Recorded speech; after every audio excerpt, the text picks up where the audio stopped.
ಕರಿಯಮ್ಮ ದೇವಿ ಜಾತ್ರಾ ಮಹೋತ್ಸವವು ದಿನಾಂಕ 22/2/2026 ಭಾನುವಾರದಿಂದ ದಿನಾಂಕ 26/2/2026 ಗುರುವಾರದವರೆಗೆ ಭಾಳ ವಿಜೃಂಭಣೆಗೆ ಜರುಗಲಿದೆ. ಇದು ಕಡಿಗೆರೆ ಮತ್ತು ಕಾರ್ಪಳ್ಳಿ ಬಲ್ಗಟ್ಟಿಯ ಗ್ರಾಮ ದೇವತೆಯಾಗಿದ್ದು ಕಾಗೇನವರ ಕುಲದೇವರಾಗಿರುತ್ತದೆ. ಇದಕ್ಕೆ ನಮ್ಮ ಜಿಲ್ಲೆನೇ ಅಲ್ಲದಲ್ಲ ಹೊರ ಜಿಲ್ಲೆಯಿಂದಲೂ ಭಕ್ತಾದಿಗಳು ಮಕ್ಕಳುಗಳು ಸಾಕಷ್ಟು ಜನ ಇದ್ದು ತಮಿಳುನಾಡು, ಮೈಸೂರು ಇಂಥ ಹೊರಗಡೆಯಿಂದಲೂ ಭಕ್ತಾದಿಗಳು ಹೆಚ್ಚಿನ ಸಂಖ್ಯೆಯಲ್ಲಿ ನಡ್ಕೊತಾ ಇದ್ದಾರೆ.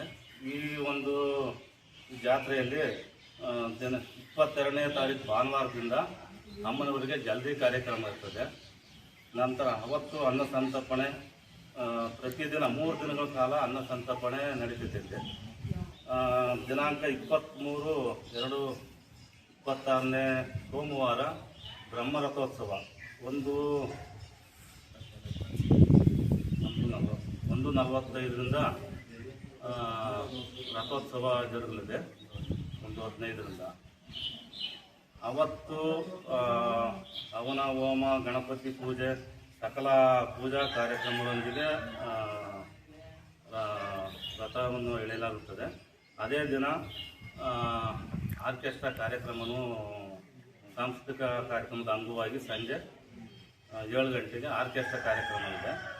ನಂತರ ಬೆಳಿಗ್ಗೆ ಮಂಗಳವಾರದ ದಿನ ಅಮ್ಮನವರ ಆರತಿ ಕಾರ್ಯಕ್ರಮ, ತದನಂತರ ಅವತ್ತು ಸಂಜೆ 8:30ಕ್ಕೆ ಕುರುಕ್ಷೇತ್ರ ನಾಟಕ ಸಹ ಇರುತ್ತದೆ. ನಂತರ 25ಕ್ಕೆ ಗ್ರಾಮದಲ್ಲಿ ರಾಜಬೀದಿಗಳಲ್ಲಿ ಪ್ರಶಸ್ತಿ ವಿಜೇತರ ವೀರಗಾಸೆ ಕುಣಿತದೊಂದಿಗೆ, ರಾಜ್ಯ ಪ್ರಶಸ್ತಿ ವಿಜೇತರ ಕೋಲಾಟ ತಂಡದೊಂದಿಗೆ, ವಿವಿಧ ಸಾಂಸ್ಕೃತಿಕ ತಂಡದೊಂದಿಗೆ ಊರಿನ ಪ್ರಮುಖ ಬೀದಿಗಳಲ್ಲಿ ಅಮ್ಮನವರ ಮೆರವಣಿಗೆ ಇರುತ್ತದೆ. ನಂತರ 26ಕ್ಕೆ ಕಾರ್ಪಳ್ಳಿ ಬಲ್ಗಟ್ಟಿಯಲ್ಲೂ ಸಹ ಅಮ್ಮನವರ ಉತ್ಸವ ಇರುತ್ತದೆ. ಇದಕ್ಕೆ ಹೆಚ್ಚಿನ ಸಂಖ್ಯೆಯಲ್ಲಿ ತಾಯಿನೂ ಸಹ ಬಹಳ ಪ್ರಭಾವಶಾಲಿಯಾಗಿತ್ತು. ನಡ್ಕೊಂಡವ್ರಿಗೆ ಎಲ್ಲ ರೀತಿಯಂಥ ಸಹಕಾರವನ್ನು ಕೊಟ್ಟಿದೆ. ಅವರು ಬೇಡ್ಕೊಂಡಂಥ ವರಗಳನ್ನು ಈಡೇರಿಸಿ ಸಾಕಷ್ಟು ಮಂದಿ ಇಲ್ಲಿ ಪ್ರತಿ ಅಮಾವಾಸ್ಯೆ ಪೌರ್ಣಮಿಯಲ್ಲೂ ಸಹ ಅನ್ನ ಸಂತರ್ಪಣೆ ದೇವಸ್ಥಾನದ ಹತ್ರ ನಡೀತಿದೆ. ಭಾಳ ವಿಜೃಂಭಣೆಯಿಂದ ಈ ಒಂದು ಜಾತ್ರಾ ಕಾರ್ಯಕ್ರಮ ನಡೀತಿದೆ. ಎಲ್ಲ ಗ್ರಾಮಸ್ಥರು, ಭಕ್ತಾದಿಗಳ ಕಮಿಟಿ ಸಹಕಾರದೊಂದಿಗೆ ಈ ಒಂದು ಕಾರ್ಯಕ್ರಮವನ್ನು ನಾವು ಯಶಸ್ವಿಯಾಗಿ ವಿಜೃಂಭಣೆಗೆ ಮಾಡ್ತಾ ಇದ್ದೀವಿ.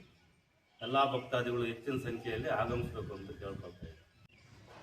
ಹಿಂದೆ ಇದಕ್ಕೆ ಅಗ್ನಿಗೊಂಡ ಎಲ್ಲ ನಡೀತಿತ್ತು. ಈಗ ಅಗ್ನಿಗೊಂಡ ನಡೀತಾ ಇಲ್ಲ. ಅದಕ್ಕೆ ಕಾರಣ ಅಂದರೆ ಭಾಳ ಹಿಂದೆ ಅಗ್ನಿಗೊಂಡ ಇರ್ಬೇಕಾದ್ರೆ ಇದರಿಂದ ಯಾರೋ ಒಬ್ಬರು ಹೋಗ್ತಾ ಇದ್ರಂತೆ ಮುಸಲ್ಮಾನರು. ಅವರು ಟೋಕಿನ ಅಗ್ನಿಗೊಂಡ ಕಿತ್ಬಿಟ್ಟು ನಾನು ಅಲ್ಲಿಂದ ಬರತಕ್ಕೈದ್ರೆ ದೇವ್ರು ಕರೆಕ್ಟಾಗಿರುತ್ತೆ ಅಂತ ಹೇಳಿದ್ರಂತೆ. ಅದರಿಂದ ಆ ಟೋಪಿ ಅವರು ಆಲೈನಲ್ಲಿ ಹೋಗಿ ಬರತಕ್ಕ ಹಾಗೆ ಇತ್ತಂತೆ. ಆವಾಗ ಅವರು ಸತ್ಯ ಐತೆ ಈ ದೇವ್ರ ಹತ್ರ ಅಂತ ಹೇಳಿ ಹೋಗ್ಬೇಕಾದ್ರೆ ಇಲ್ಲಿ ಹೊಸಕಟ್ಟೆ ಕೆರೆ ಅಂತ ಇದೆ, ಅಲ್ಲಿ ಎಲ್ಲ ರಕ್ತ ಕಾರಿ ಸತ್ರು ಅಂತ ಹೇಳಿ ಒಂದು ಇತಿಹಾಸ ಇದೆ. ಅದನ್ನು ಈಗಲೂ ಸಹ ತುರ್ಕುನ್ ಕಟ್ಟೆ ಅಂತ ಕರೀತಾರೆ. ಅದೆಲ್ಲರೂ ಸಾಮಾನ್ಯ ಗೊತ್ತಿರೋ ವಿಚಾರ.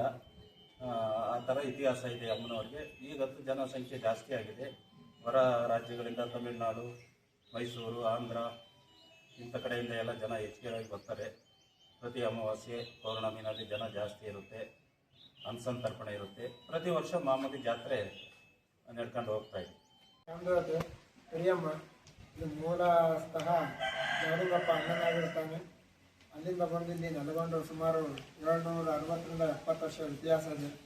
ಹೋಗಿ ಬಂದವರ ಕಷ್ಟ ಕಾರ್ಪಣ್ಯಗಳನ್ನು ಹೋಗಲಾಡಿಸ್ತಾಳೆ ತಾಯಿ. ಬಂದಂಥ ಭಕ್ತರಿಗೆ ಒಳ್ಳೇದು ಮಾಡ್ಕೊಂಡು ಇವತ್ತು ಯಾವುದೇ ತೊಂದರೆ ರೀತಿ ಇಲ್ಲದ ರೀತಿ ಕಾಪಾಡ್ಕೊಂಡು ಹೋಗ್ತಾಳೆ ಅಮ್ಮಯ್ಯ. ಅದರಿಂದ ಯಶಸ್ವಿಯಾಗಿ ಇವತ್ತು ಜಾತ್ರೆ ಎಲ್ಲ ಅದ್ದೂರಿಯಾಗಿ ನಡೀತಾ ಇತ್ತು. ಊರಿ ಮುಖಂಡರೆಲ್ಲ ಸೇರಿ ಮಾಡ್ತಾ ಇದ್ದಾರೆ. ಜೀನಿ ಪರಿಶುದ್ಧ ನೀರು, ಮದುವೆ ಸೇರಿದಂತೆ ಇತರೆ ಸಮಾರಂಭಗಳಿಗೆ ಹೋಲ್ಸೇಲ್ ದರದಲ್ಲಿ ಮಿನರಲ್ ವಾಟರ್ ಲಭ್ಯ. ಸೂಪರ್ ಮಾರ್ಕೆಟ್, ಹೋಟೆಲ್, ರೆಸ್ಟೋರೆಂಟ್ಗಳಿಗೂ ಜೀನಿ ಮಿನರಲ್ ವಾಟರ್ ಸರಬರಾಜು ಮಾಡಲಾಗುತ್ತೆ. ಈ ಕೂಡಲೇ ಸಂಪರ್ಕಿಸಿ 7624931166.